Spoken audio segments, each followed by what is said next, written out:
Depuis longtemps, je m'interroge sur le sens de Atabchartanu mikol ha'amim, Avtatanu ratzita banu mikol hashonot, pour savoir quel est l'éloge fait à Israël d'avoir été choisi parmi toutes les nations.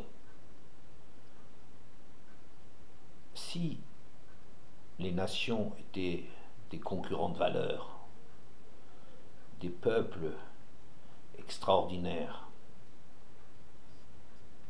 d'une moralité remarquable, proche du Créateur, j'aurais compris que Bechartanu mikol ha'amim, Avtatanu mikol hashonot, ça aurait été un extraordinaire compliment pour celui qui, dans cette concurrence extraordinaire qui existe pour gagner l'amour d'Hachem, qui est celui qui en triomphe. Mais dans la mesure où les nations sont ce qu'elles sont, et elles n'ont pas cessé de l'être, ça veut dire, je ne suis pas en train de parler d'individus, qu'il y a des individus extraordinaires, chassidés ou motaolam, des gens qui arrivent à obtenir le monde futur parmi les non-juifs. Chochma bagoim, ta'amin, une chochma extraordinaire que certains ont pu développer, des conquêtes techniques, scientifiques, remarquables, une connaissance du monde exceptionnelle. Tout ça, c'est bel et bien vrai, surtout au niveau individuel. Mais si on se mesure à l'aune de ce qu'Hachem apprécie, c'est-à-dire la droiture, le respect, l'attention vers le bien, la lutte pour des valeurs, alors le bilan n'est guère flatteur. Et dans cette mesure-là, je ne comprends pas en quoi on a besoin de préciser qu'Hachem nous a choisis parmi les nations. Si on avait dit Atabchartanu, Avtaotanu, Ratzitabanu, en effaçant Mikol ha'amim, Mikol hashonot, j'aurais compris que là, il y a quelque chose à chercher.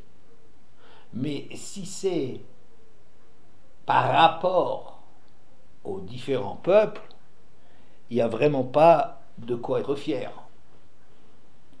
Et les nations qui montrent un visage souvent déplorable en notre temps n'ont guère évolué. Il n'y a pas un progrès sur les nations. Il y a un vernis de civilisation. Il y a une lutte pour que le droit l'emporte sur la force. Il y a eu des conquêtes. Mais il faut en mettre du temps. Et à travers quelles péripéties, les difficultés pour y arriver. Et d'ailleurs maintenant, à notre époque, tout ce droit qui l'emporte sur la force, qui est une des plus grandes et des plus belles conquêtes de l'humanité, est en train de progressivement voler aux éclats s'il en reste encore quelque chose. Donc, qu'est-ce que ça veut dire Ata Bechartanu? Peut-être mikol ha'amim. Alors, en vérité, dans Ekev Perek Yud, Pasuk Yud Dalet Tet Vav, Hein laHashem Elokecha hashamayim ushumei hashamayim haaretz v'chol asher ba, voici que les cieux et les cieux supérieurs et la terre et tout ce qu'elle renferme appartiennent à Hachem ton Dieu. Rak ba'avotecha chashak Hashem la'ava otam, va'yivchar b'zaram acharehem, bachem mikol ha'amim kayom hazeh. Mais c'est uniquement tes ancêtres qu'Hachem a désiré pour les aimer, pour choisir leur descendance à leur suite, pour vous, parmi toutes les nations, comme ce jour, comme en ce jour. Alors, ça donne, à mon avis, peut-être une réponse.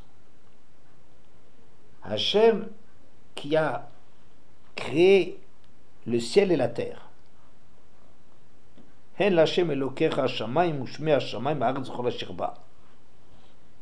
Cette multitude de facettes de la grandeur du Créateur qui apparaît dans sa création aurait pu être une option, un choix d'Akadosh Baruch Hu pour faire montre de sa grandeur. Kol ma shebara Akadosh Baruch Hu be'olamo lo bera'a ela lichvodo. La conclusion, peut-être, enfin ce qui se situe en un des Pirkei Avot, tout ce qu'Akadosh Baruch Hu a créé dans son monde, il ne l'a créé que pour sa gloire. Alors, avoir délaissé la démonstration de la gloire divine telle qu'elle apparaît dans la création et de ceux qui, les nations, se consacrent ou qui devraient se consacrer à en tirer les règles, à en montrer l'infini, la dimension profonde, etc., etc., etc., établit une grandeur magnifique, extraordinaire d'Akadosh Baruch Hu. Et pourtant, Rak bavotecha chashak Hashem lo avotam v'yivchar b'zam acharem bachem mikol ha'amim. Mais c'est que vous qui la préférez. Ça veut dire, je vois ici qu'Hachem a délaissé cette possibilité de rechercher son infini, sa grandeur, son affection pour l'homme qu'il a créé, etc., d'avoir délaissé ce chemin pour se consacrer aux Avot et à leurs descendants, à vous, en ce jour.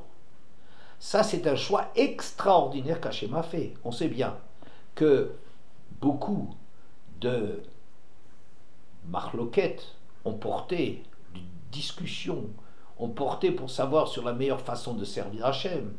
Est-ce qu'il faut opter pour celle de Caïn, qui mikol minabal yado, ou pour Esav, tout ce qu'il a, il a donné minagarua. On a déjà dit dans des cours précédents que qu'est-ce que ça veut dire cette façon de vouloir faire une offrande à Hachem en prenant ce qui est nul, ce qui est inférieur.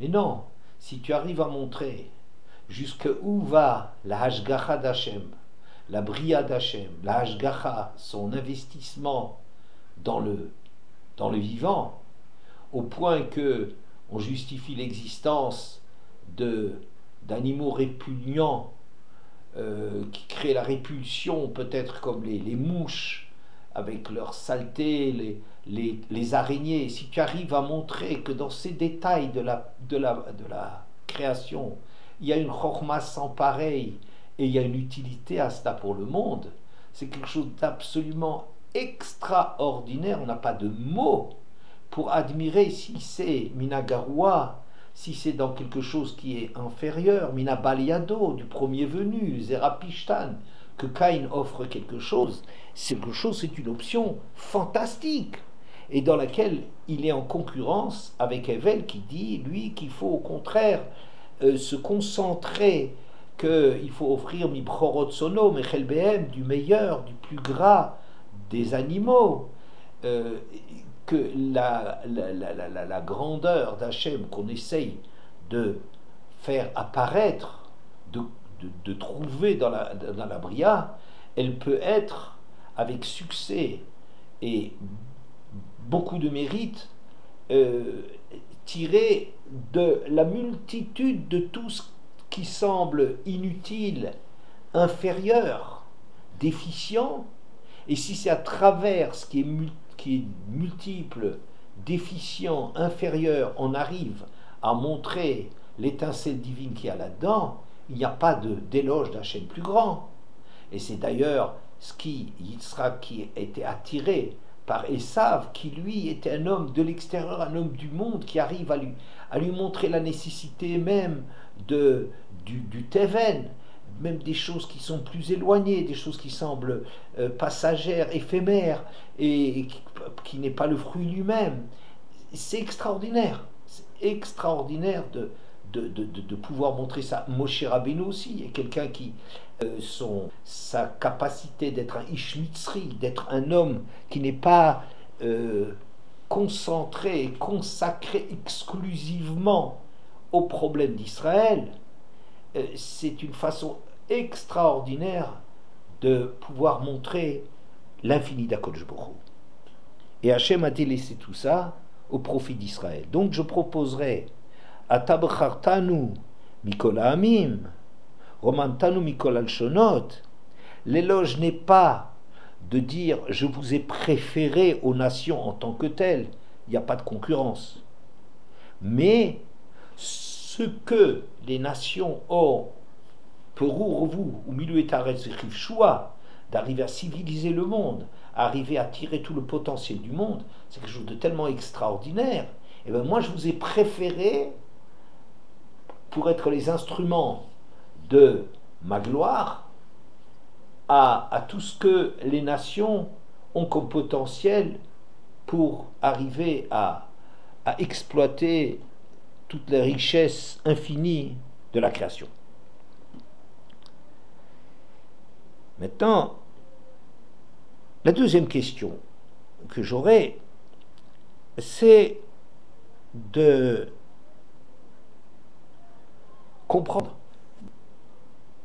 comment se fait-il que le peuple juif a été sauvé, a été choisi.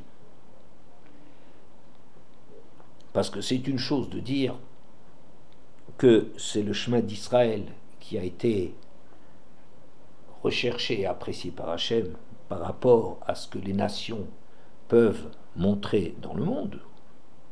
Mais c'est encore autre chose que de justifier, mais alors pourquoi Israël?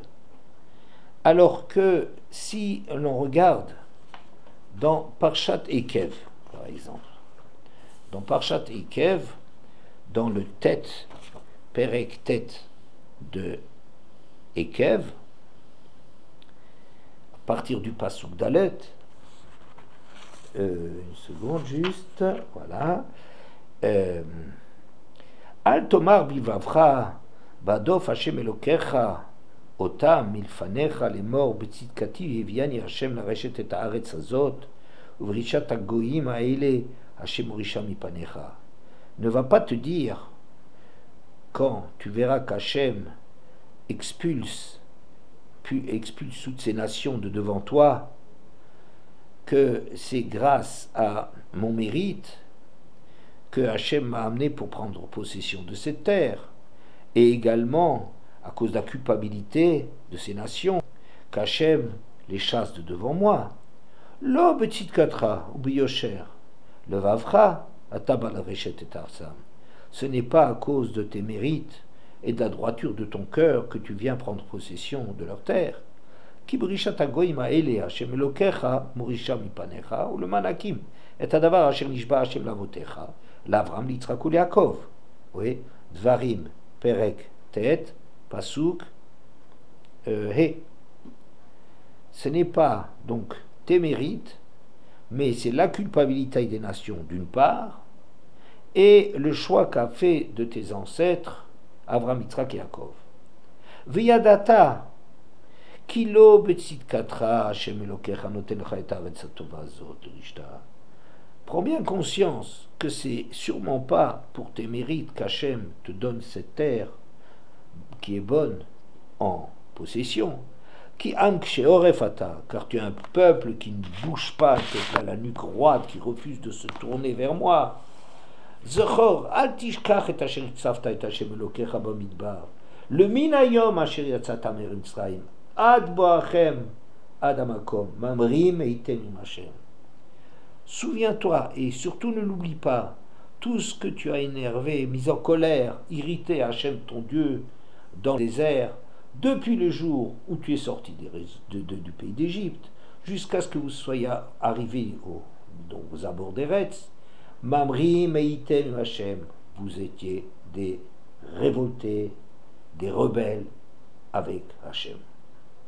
Et le texte de continuer, ou Bechorev iktsavtem et Hachem, vaïtanev Hachem bachem lashmid etrem. Et au Sinaï, vous avez irrité Hachem au point qu'il s'est mis en colère contre vous, au point de vouloir vous exterminer, etc., etc. Alors qu'Hachem, pendant ce temps, était en train de leur donner l'Iluchot Abrit, et vous êtes en train de faire du Hegel Hazahav. Et au point qu'Hachem a déclaré à Moshe, Heref mimeni, vashmidem, vemchet shema mitachat shamayim, veseotra l'goy atzum vara mimenu. Laisse-moi que je puisse les exterminer et effacer leur nom dessous le soleil, dessous le ciel, et faire de toi un peuple plus puissant, etc., etc. Constamment, cette rengaine des fautes dont on n'arrive pas à s'en sortir. Uve tavera, pasuk kavbet, uve tavera, uve massa, uve kivrotatava, maktifim aitem et Hashem. Et à tavera, à massa, à kivrotava, tout le temps, vous avez mis Hashem en colère. Ou bishloach Hashem etrem mikodesh barnea. Et pour les explorateurs, mamrim heitem im Hashem yom dat yetrem pasuk kabdalet. Vous étiez des rebelles avec Hashem du jour que je vous ai connu. Alors, incroyable que cette extraordinaire succession de révoltes, de remises en question, Nitna Rosh Venashua Mitzrayma, et tout le temps, dès qu'il y a un problème, aucune confiance dans Hachem. Allez, on retourne en Égypte. Ah, c'était bien l'Égypte. On regrette tout ce que l'Égypte, malgré l'esclavage dur et matériel qu'il y avait là-bas, mais c'est un pays qui était bien, c'est un pays de cocagne, incroyable à la longueur de temps.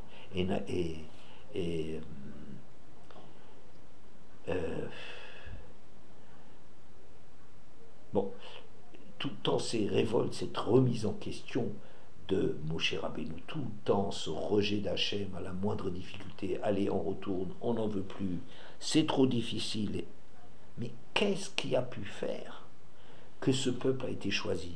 Et par ailleurs, quand vous regardez de l'autre côté, dans le Perek Dalet de Vaetranan par exemple, Hachem, Mikachem Elokechem, Kigoy Gadol Asher Lokim Krovim Elav, Kachem Lokim Bukol, un Dieu tellement proche lorsqu'on l'invoque. Et je vous ai donné des lois qui font de vous Chormatrem Ubilatrem Leneamim, Asher Ishmu et Kolachukim Aele Vamru Rak Am Chacham Venavon Agoy Gadol Azeh. Je vous ai donné une Torah tellement extraordinaire qui montre la supériorité de votre supériorité aux nations, et tout le temps, et on continue. Et dans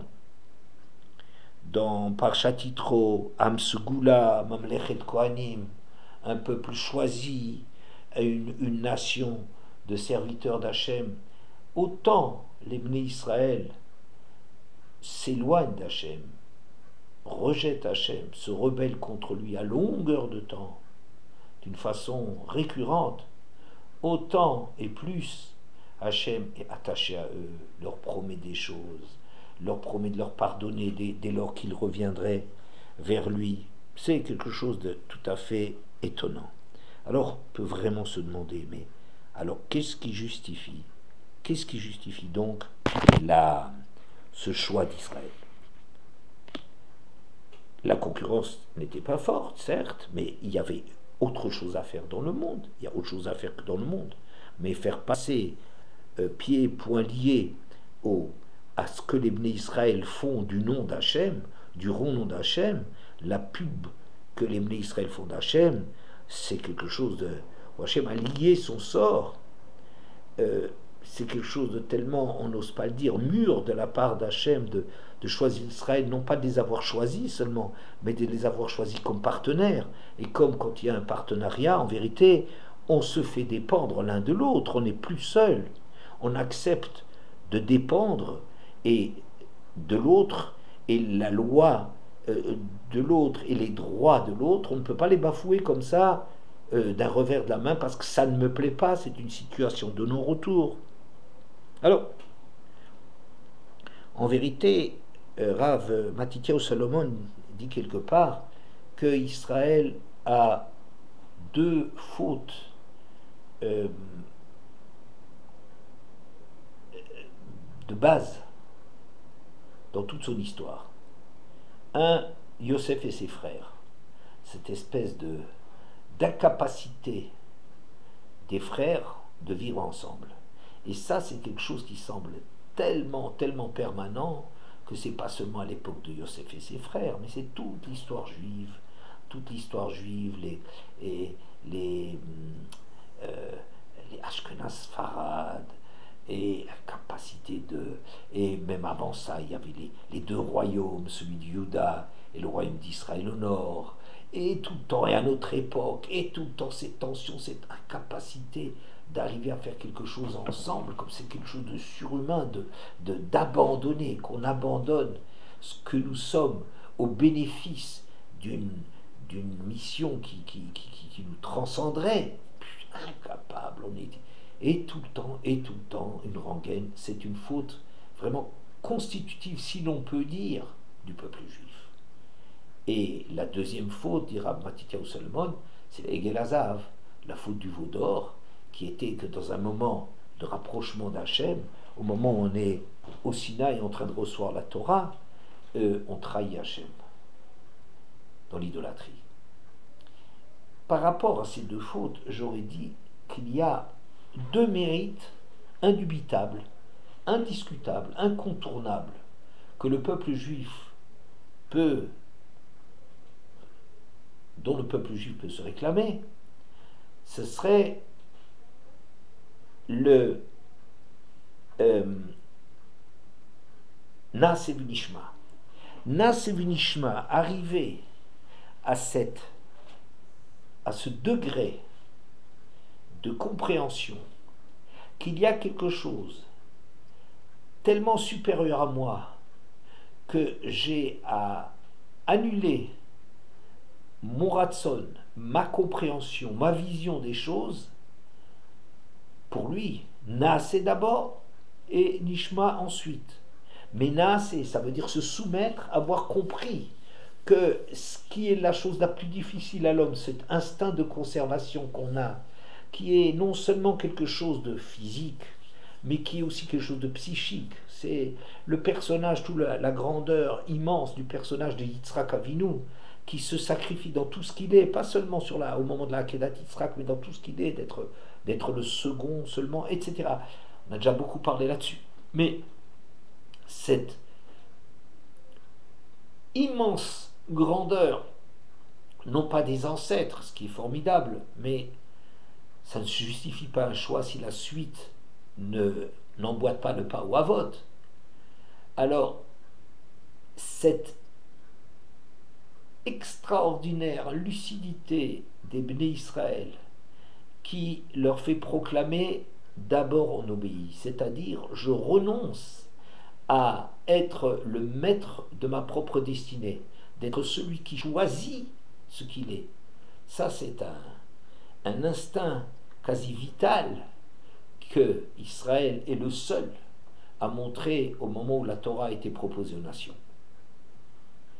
Et ce mérite-là, il est dans l'ordre du rapport à Hachem, et par rapport au Ben Adam le Chavero, Yosef et ses frères, je crois c'est le Lerter Acharai Bamidbar Be'eretz lo Zerua, cette incroyable aventure, ce risque phénoménal d'un peuple de millions d'hommes qui partent derrière leur créateur en lui faisant confiance. Cette espèce de confier son destin à autrui, c'est aussi quelque chose qui est de l'ordre, bien que ça se passe avec Hachem, j'aurais dit, de l'ordre du Ben Adam le Chavero, de l'homme et autrui. Et l'homme, par rapport au monde extérieur, de faire une telle confiance, d'engager sa vie par confiance à quelque chose d'extérieur à moi. Egel Hazav, ça serait le Naaseh v'nishma, pardon. Ça serait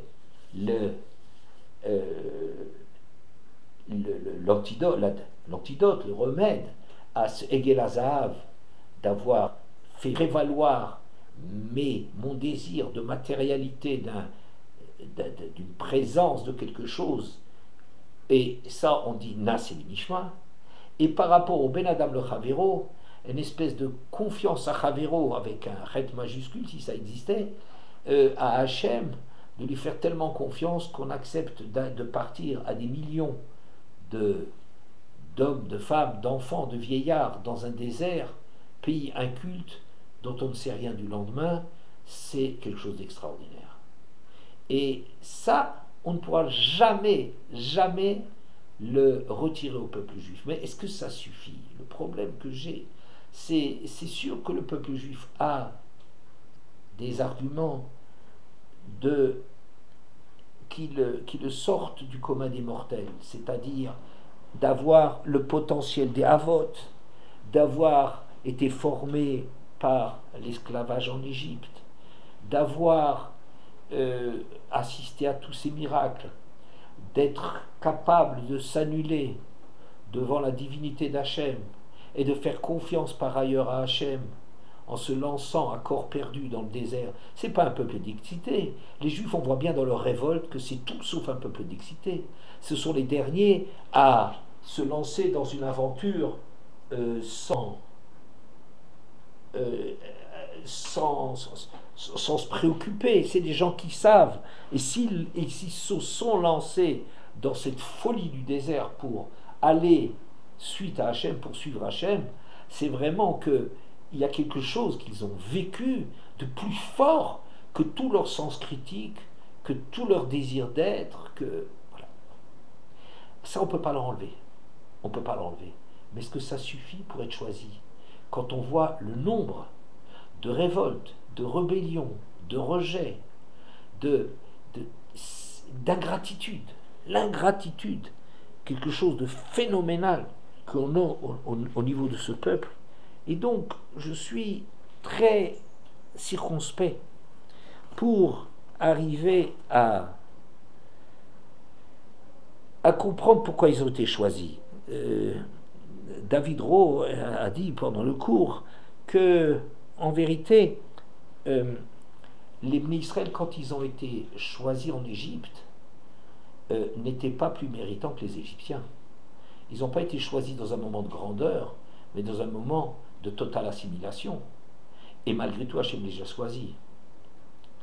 Alors, je pense que cette question qui est très intéressante, on peut y répondre en utilisant cette remarque de Rabbi Tzadok HaKohen, que le keves, le mouton, le korban pessar qu'on a, al kirbo ou keraav, il faut l'offrir comme en position d'embryon, comme le fœtus qui est rassemblé.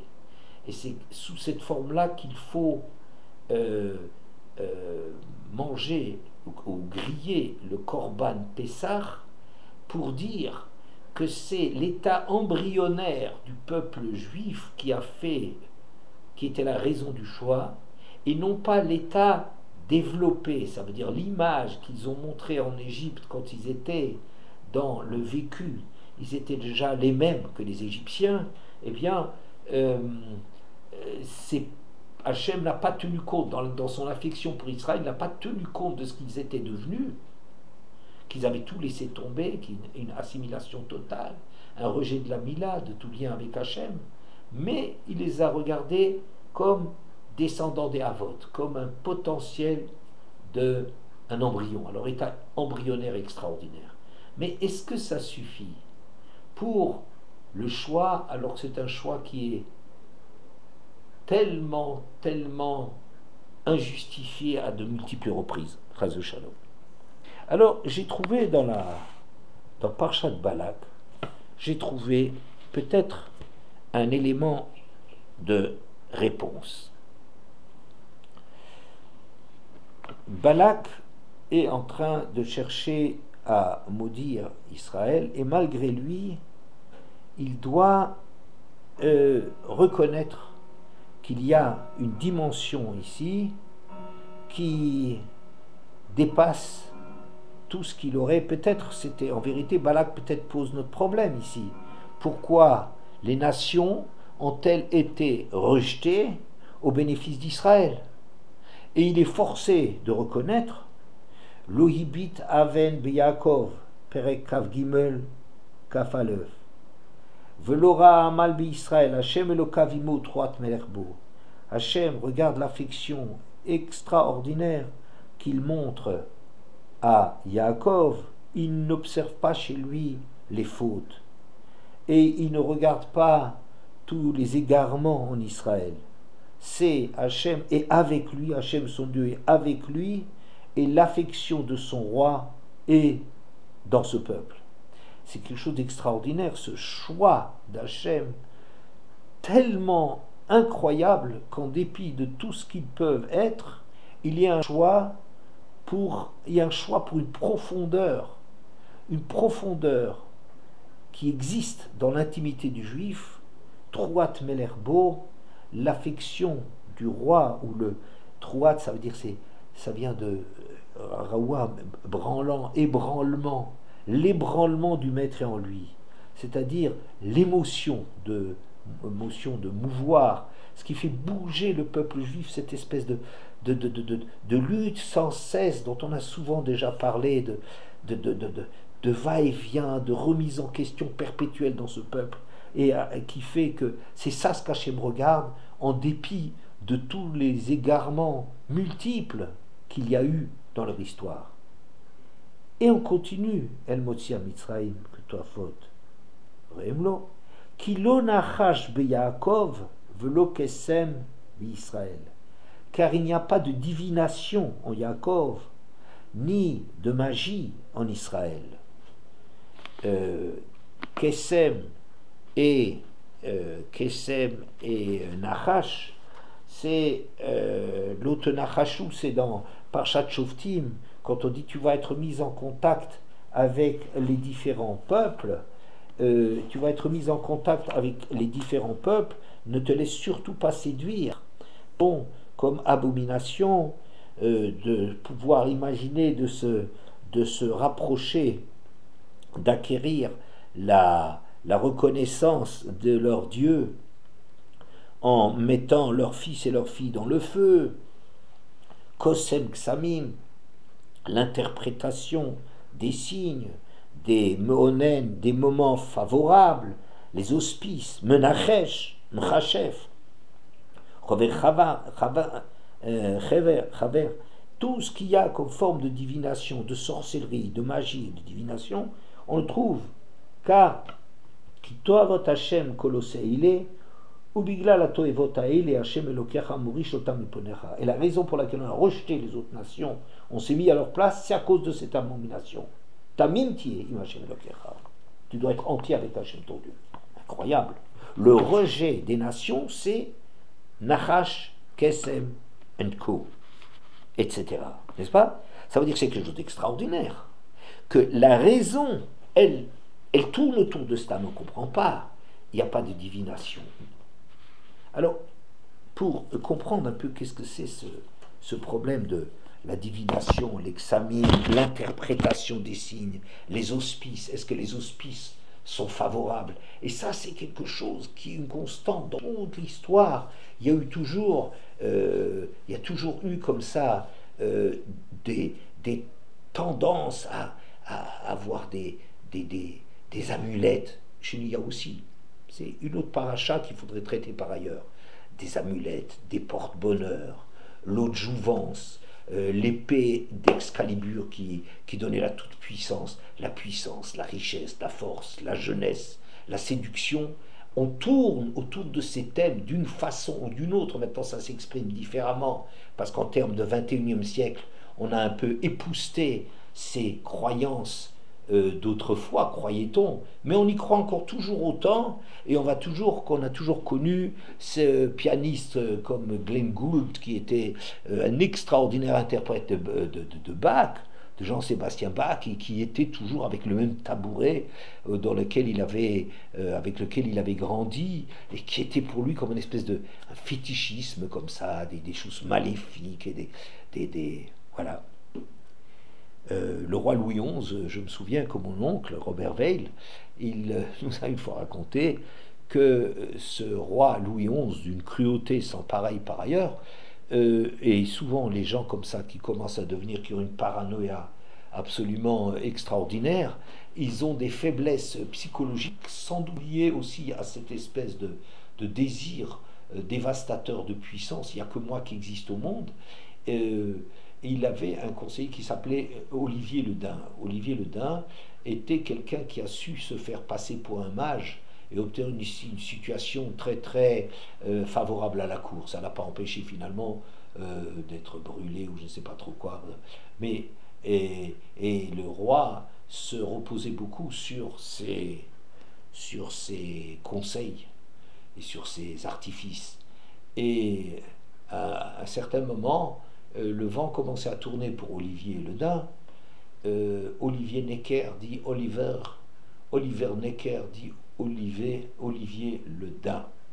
Alors, le vent commençait à tourner, il a senti ça, et un jour il surgit chez son patron, chez Louis XI, et il lui dit Sire, j'ai rêvé que, incroyable, 3 jours après ma mort, vous mourriez.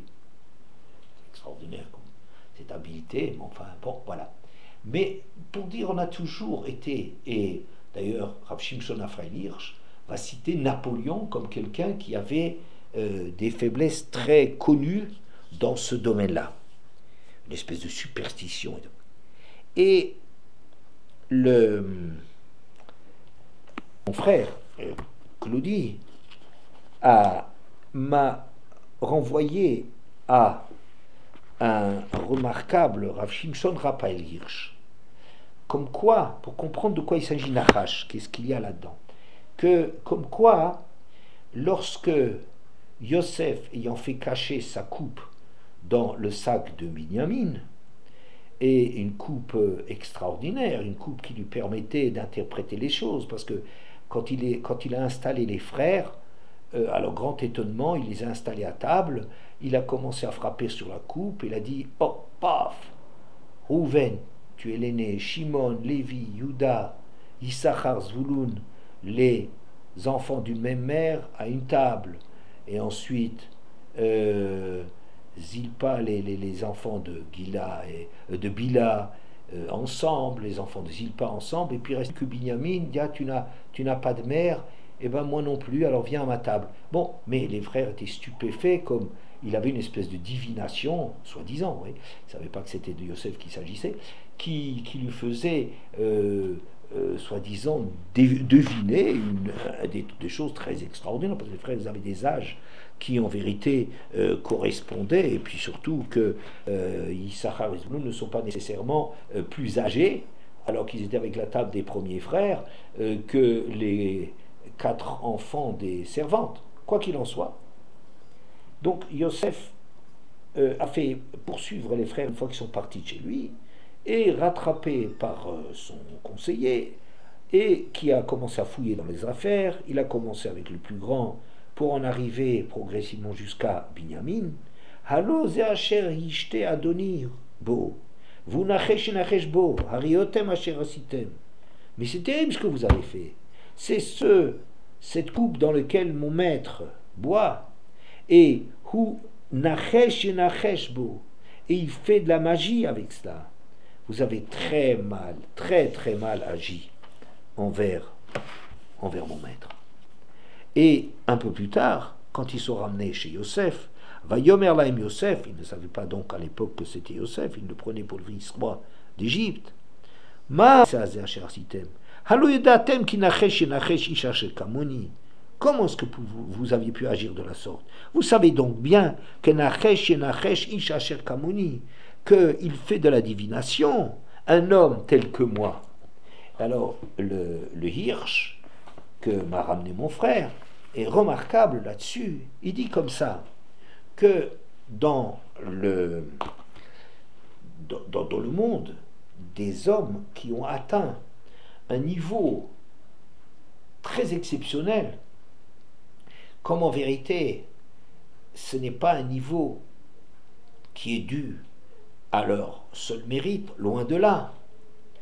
Et ils ont peur, ils se sentent comme ça sur un siège éjectable, et ils ont peur pour leur fauteuil, et ils ont besoin absolument, d'essayer de trouver des stratagèmes et des trucages, des connaissances qui viennent d'on ne sait où, des sorcelleries et de la magie, pour arriver à Ish Asher Kamoni, un homme tel que moi, ça veut dire qu'il suit sur le deuxième siège, le deuxième trône du royaume. Je suis à une position tellement haute, mais forcément un homme comme moi, il a Nachesh et Nachesh, il utilise cette coupe pour arriver à s'en servir, pour avoir des moyens, pour arriver à sauter les étapes, à franchir des étapes qui, de façon normale, sont difficiles à atteindre.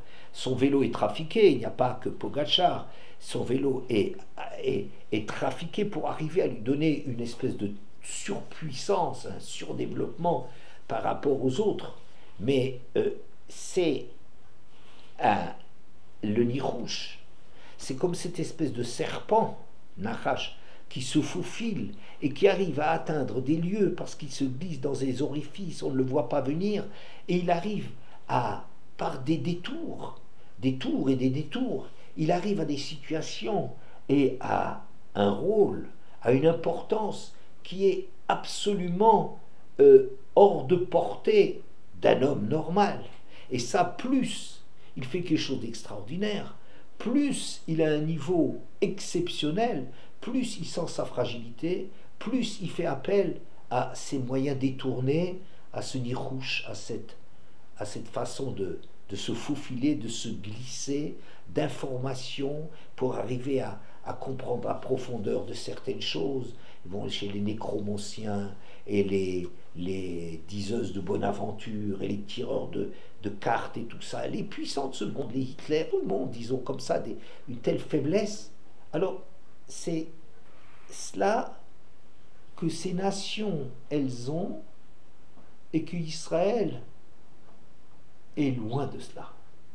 Le nachash b'Yaakov velo kesem b'Israël. Qu'est-ce que ça veut dire? Que dans les nations, leur rapport au monde, leur perception de leur place au monde, elle passe par quoi? Elle passe par des moyens détournés, par des façons d'obtenir quelque chose, des situations et des postes qui sont au-dessus de leur seul mérite et d'arriver par des trucages à obtenir quelque chose. Le reine, toi, c'est pas comme ça que tu dois faire. Pourquoi? Pourquoi c'est pas comme ça? Parce que ton rapport, c'est tamim tié, imachem elokera. C'est d'être entier, et alors tu seras avec Hachem. D'être entier, c'est-à-dire savoir que c'est tes mérites propres, ta Torah, tes mitzvot, ton étude, tes maasim tovim, la droiture de ton cœur, la rectitude, tes sentiments positifs et tout, c'est ça qui te fait obtenir dans le monde. C'est-à-dire, il y a ici une vision radicalement différente du juif, de l'hébreu et des nations. Les nations regardent les résultats, regardent leur place, essaient d'obtenir quelque chose et n'ont pas peur de se mettre dans une espèce d'étrangetéité, de sortir de leur place, de leur rôle, pour arriver à obtenir ce dont ils ont besoin. Et Israël, l'onachash b'Israël, ils ne sont pas de cet ordre-là. C'est-à-dire que c'est les gens qui affrontent la réalité. C'est les gens qui luttent. C'est vrai qu'ils ont des tentations. Ils ont des tentations de désobéir à Hachem. Ils ont des moments de désobéissance parce qu'ils ne voient pas l'élection venir. C'est vrai.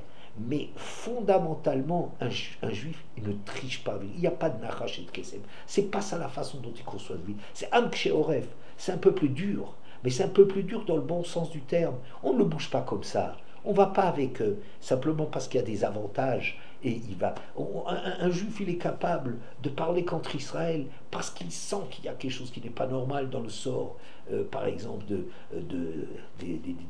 des Arabes qui est fait par Israël.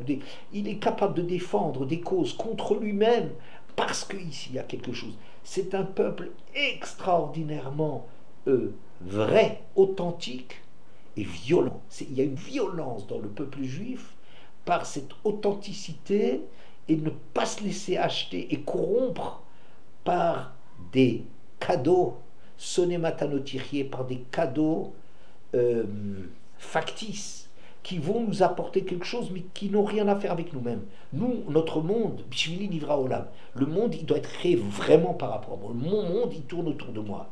Et je crois qu'avec ça, on peut comprendre que s'il y a un choix d'Israël qui est fait, un des éléments extrêmement importants, c'est parce qu'Israël ne triche pas, travaille à ne pas tricher avec lui-même, à vouloir que les choses viennent de lui.